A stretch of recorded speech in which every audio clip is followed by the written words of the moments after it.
Welcome to this video where I introduce the linear business function. This is three simple functions using the function notation. C of Q, which is the cost to make Q items. So Q is the input, a quantity, and C is the output, the actual cost. R of Q, which is the revenue. P of Q, which is the profit, the actual net. So keep in mind that profit is revenue minus cost. To let you know how much money you actually make. So P of Q equals R of Q minus C of Q. So here's an example where we will write some of these functions, linear business functions. So in an example, Jim buys a taco stand for $1,200. He pays 20 cents per taco for ingredients. He sells tacos for $1.25 each. So first of all, we want to write a cost function, C of Q, and we know that this is a fixed cost because he has to pay this $1,200 no matter what, whether he sells any tacos or not. But then he also has to pay 20 cents per taco.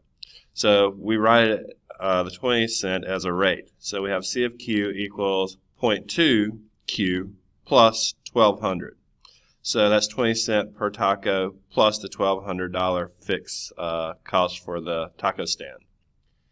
The revenue would be what he actually brings in, which he's selling them for $1.25 each. So price times quantity. Revenue would be R of Q equals 1.25 Q. And then when we want the profit, P of Q, that would be the cost minus the revenue. So that would be the revenue minus the cost. It would be 1.25 Q minus, and then we would subtract off the cost function, 0.2 Q plus 1,200. Now, if we want to use this profit function to answer a question, or any of them, but we'll focus on the profit, the question is, based off of the profit function, how many tacos must Jim sell to make a profit? Well, we're going to take the profit function that we just wrote, and it returns how much money we make. So if we make and sell very few tacos, we lose money because we have paid for this stand. But if we sell a lot of tacos, then eventually we'll make money and we'll get a positive return. So we'll set the profit equation equal to 0, and we will look to see where we break even that way. So we set up 0 equals 1.25 Q minus the cost function, 0.2 Q plus 1,200. We'll distribute that negative, start to isolate the Q.